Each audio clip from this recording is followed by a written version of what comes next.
الله وبركاته. نحمده ونصلي على رسوله الكريم أما بعد. أعوذ بالله من الشيطان الرجيم.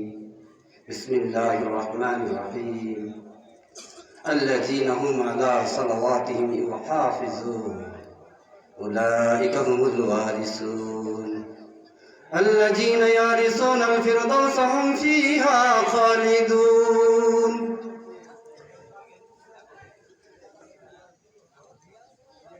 আলহামদুলিল্লাহ, সমস্ত তারিফ প্রশংসা লাখ কোটি শুকর মহান রব্বুল আলামিনের দরবারে যে আল্লাহ তাআলা আপনাকে আমাকে আল্লাহর হুকুম মানার, নবীর তরিকায় চলার, কুরআন ও হাদিসের কথা শোনার এবং বলার, সুস্থ শরীরে আসার বসার তৌফিক দিয়েছেন। এই জন্য আমরা সকলে শুকরিয়া আদায় করি, সবাই বলি আলহামদুলিল্লাহ। যদি কোনো মুমিন বান্দা একবার বলে আলহামদুলিল্লাহ, মুমিন বান্দার জন্য জান্নাতের 8টি দরজা খুলিয়ে দেওয়া হয়, বলি সুবহানাল্লাহ। যদি কোনো মুমিন বান্দা একবার বলে সুবহানাল্লাহ, তামলাউ মা বাইনাস সামাওয়াতি ওয়াল আরদ, আসমান এবং জমিনের মাঝখানে ফাঁকা জায়গাটুকু নেকি দিয়া ভরপুর করিয়া দেয়, বলি একবার সুবহানাল্লাহ। আজকে আপনাদের সম্মুখে আলোচনা করব দুইটা বিষয়, যে আমরা আগে কিভাবে জান্নাতে যাইতে পারি। ভাই, আমরা আগে জান্নাতে যাইতে আশা করি না পিছে যাইতে আশা করি? আগে কিভাবে জান্নাতে যাওয়া যায় এই ব্যাপারে দুটো হাদিস আপনাদের সামনে বলবো। আর সূরা মুমিন আয়াত নম্বর 9, 10, 11 এই আয়াত আল্লাহ তাআলা কি ঘোষণা দিলেন? আয়াত নম্বর 9 আল্লাহ রাব্বুল আলামিন কি কয়? আল্লাযীনা হুম আলা সালাওয়াতিহিম ইউহাফিজুন, যারা সালাতকে হিফাজত করবে। আল্লাহ ওয়াদা করলেন উলাইকা হুমুল ওয়ারিসুন, তারাই হবে অধিকারী। আল্লাযীনা ইয়ারিসুনাল ফিরদাউসা হুম ফিহা খালিদুন, তাদেরকে আল্লাহ তাআলা ফিরদাউস জান্নাত দিবেন, বলি সুবহানাল্লাহ। আবু দাউদ 430 নম্বর হাদিস। قال الله تعالى إني فرضت على أمتي 5 صلوات وحدت عندي أحدا أنه من جاء يحافظ عليهن لوقتهن أدخلته الجنة ومن لم يحافظ عليهن فلا أحد له عندي। আল্লাহ তাআলা বলেন, নবীর উম্মতের উপর 5 ওয়াক্ত সালাতকে ফরজ করা হয়েছে। যে ব্যক্তি সময় মতো আদায় করিবে, যে ব্যক্তি সময় মতো সালাতকে হিফাজত করিবে, আল্লাহ তাআলা ওয়াদা করলেন, অঙ্গীকার করলেন, প্রতিশ্রুতি দিলেন, তাকে আল্লাহ জান্নাত দিবেন, বলি সুবহানাল্লাহ। আর যে ব্যক্তি সালাতকে হিফাজত করলো না, তার উপর আল্লাহ তাআলার কোনো ওয়াদা নাই, প্রতিশ্রুতি নাই। আবু দাউদ 431 নম্বর হাদিস। ইয়া আবাদার কাইফা আনতা ইযা কানাত আলাইকা ইয়াউমারাহু ইউমিতুনাস সালাহ আও ক্বালা ইউআখিরুনাস সালাহ قلت يا رسول الله فما تأمرني قال صلى الصلاة لوقتها فإن أدركتها معهم فصلها فإنها لك نافلة।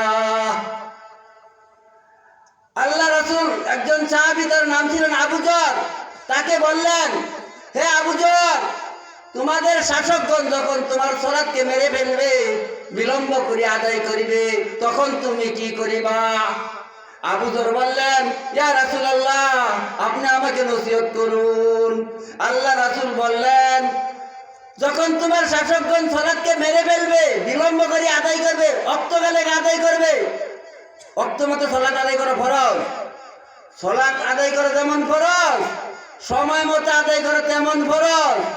আল্লাহ রাসূল আবু যরকে বুঝাইলেন, অক্ত হওয়ার সাথে সাথে তুমি একাই সালাত আদায় করিয়া নিবা। যদি তোমার শাসকগণ সালাতকে বিলম্ব করে আদায় করে, যদি তোমার শাসকগণ সালাতকে মেরে ফেলে দেয়। অনেক মানুষ জোহরের টাইম আসে 11:45, 50-এ 1:30 নামাজ পড়ে, আছে কিনা না ভাই? জোহরের নামাজে রক্ত আসে 11:55, আর তারা আদায় করে 1:30, কোনো কোনো জায়গায় 2টায় আদায় করে। 11:55 আইলো টাইম, আমি আজান দিই মসজিদে 12টায়, নামাজ শেষ করি 12:30টায়। আমরা আসরের নামাজ আওয়াল টাইমে পড়ি, মাগরিবের নামাজ সকল মসজিদে ঠিক টাইমে পড়ে, কিন্তু জোহরের সালাত বিলম্ব করিয়া পড়ে। জোহরের সালাত মৃত্যু সালাত রাসূল বললেন, আমি বলি নাই, ইয়া আবাজার কাইফা আনতা ইজা কানাত আলাইকা ইউমিতুনা সালাহ। তারা সালাতকে মেরে ফেলে দিয়েছে, বিলম্ব করে আদায় করিয়াছে। তাদের সাথে জামাতে পড়ার থেকে আপনি যদি আওয়ালতে একা একা সালাত আদায় করেন, ওই জামাতের থেকে আওয়ালতে একা একা সালাত আদায় করা উত্তম। বলি সুবহানাল্লাহ। এই হাদিস দ্বারা বুঝাইলেন, তোমাদের শাসকগণ, তোমাদের মসজিদের কমিটি, ইমাম সাহেব যদি সালাতের টাইম দেরি করে যেইভাবে ওয়াক্ত আসছে সেইভাবে যদি সালাত আদায় না করে, তাহলে তুমি তাদের জামাতের অপেক্ষা থাকিবা না, তাদের জামাতের আজানের অপেক্ষায় থাকিবা না। তোমরা কি করবা? ওয়াক্ত হওয়ার সাথে সাথে, ওয়াক্ত দিনা ফরজ, ওয়াক্ত হওয়ার সাথে সাথে তোমরা সালাত আদায় করে নিবা, তাহলে জামাতের দেখিও আল্লাহ তাআলা তোমাকে দিয়া দিবেন। বলি সুবহানাল্লাহ। আবার অন্য এক হাদিস দ্বারা বুঝাইছে আল্লাহ রাসূল, মান সামিয়া নিদা ফালাম ইয়াতি ফালা সালাতালাহ, তার সালাত নেই।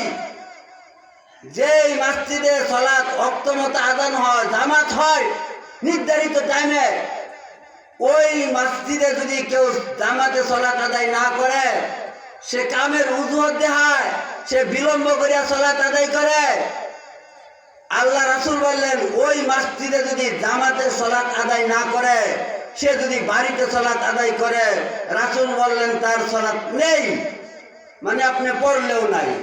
কে বলছে ভাই? ভাই কে বলছে? আল্লাহ রাসূল বলছে। ভাই কথা কি বোঝা যায় না?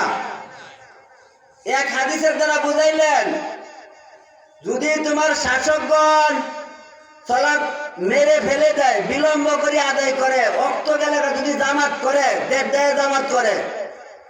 ভাই কোন মসজিদে কি দেড় দেয় জামাত করে না? ওই মসজিদেও ঘড়ি আছে, ওই মসজিদেও ক্যালেন্ডার আছে, ওই মসজিদেও সময়সূচি আছে। আমি এক মসজিদে গেলাম, যাই দেখাইলাম কমিটির লোকের, দেখেন তো আপনার মসজিদের ক্যালেন্ডার, এটার মধ্যে নামাজের সময় আছে 11:55, আর আপনি সালাত আদায় করলেন 11:30, 1:30 পর। আর মসজিদে যাই ইমাম বৈশা বলল, বুখারী শরীফের 444 নম্বর হাদিস, ইজা দাখালা আহাদুকুমুল মসজিদ ফালা ইয়াজলিস হাত্তা ইউসাল্লি রাকাতাইন। যখনই মসজিদে ঢুকিবা 2 রাকাত সালাত আদায় করিয়া বসিবা। দেখেন আল্লাহ রাসূল যখন জান্নাত দেখতে গেলেন, রাসূল বললেন, কুল্লামা দাখালতু জান্নাতু সামিতু কাসকাসাতান আলাই। যখনই আমি জান্নাতে ঢুকি, আমার সামনে কে জানে জুতা পাও দিয়া হাঁটে। আমি জিব্রাইলকে বললাম, ভাই জিব্রাইল, আমার আগে আগে জুতা পাও দিয়া কে হাঁটে? জিব্রাইল বলল, আপনার একজন সাহাবী, হাবশী বংশের, তার নাম হইল বেলাল। পৃথিবীর কোন মানুষ পছন্দ করে না, আল্লাহ তাআলা পছন্দ করেছে। বলি সুবহানাল্লাহ। বেলালকে পছন্দ করে না, হাবশী বংশের, চেহারা ভালো না, ঠুটমুট মুড়া মুড়া কালো চেহারা, কেউই পছন্দ করে না। আমার আল্লাহ পছন্দ করলেন, আমার আল্লাহ পছন্দ করিয়া তাকে এত সম্মানিত করিলেন। রাসূলের আগে আগে বেলাল জান্নাতে জুতা পাও দিয়ে হাঁটার শক্তি দিলেন, জুতা পাও দিয়ে হাঁটছে। আল্লাহ রাসূল জিব্রাইলকে জিজ্ঞাসা করছে, ভাই জিব্রাইল, আমার সামনে কে জানি জুতা পাও দিয়ে হাঁটে? আর জিব্রাইল বলে, আপনার একজন সাহাবী বেলাল রাদিয়াল্লাহু তাআলা আনহু। বলি সুবহানাল্লাহ। আল্লাহ রাসূল জান্নাত জাহান্নাম দেখার পর, মেরাজের থেকে আসার পর বেলালকে জিজ্ঞেস করলেন, বেলাল তুমি কি আমল করো, তোমার এত মর্যাদা আল্লাহ দিয়েছে? বেলাল বলে, কুল্লামা তাওয়াজ্জাইতু সাল্লাত রাকাতাইন। আমি যখনই ওযু করি 2 রাকাত ওযুর সালাত আদায় করি। কুল্লামা দাখালতু মাসজিদা সালাতা রাকাতাইন। আমি যখনই মসজিদে ঢুকি 2 রাকাত সালাত আদায় করি। কতটা হাদিস নেবেন? বুখারী শরীফের 444 নম্বর হাদিস, ইজা দাখালা আহাদুকুমুল মসজিদ ফালা ইয়াজলিস হাত্তা ইউসাল্লি রাকাতাইন। যখনই মসজিদে ঢুকবা 2 রাকাত সালাত আদায় করিয়া সারা বসতে পারবা না। আবার একদল আছে এদিক দিয়ে আকামত দিয়ে জামাত শুরু হয়ে গেছে, ওদিক দিয়ে ওরা সুন্নত পড়ছে। ইলা উকিলাতিস সালাহ লা সালাতা ইল্লাল মাকতুবা। ফরজ সালাত যদি আরম্ভ হয়ে যায়, আপনি যদি 2 রাকাত সুন্নতের নিয়ত করেন, 1 রাকাত পড়ছেন অথবা তাশাহুদ বাকি রয়েছে, আকামত সাথে সাথে আপনি সালাত ছেড়ে দিবেন, ছেড়ে দিয়ে আপনি ইমাম সাহেবের সাথে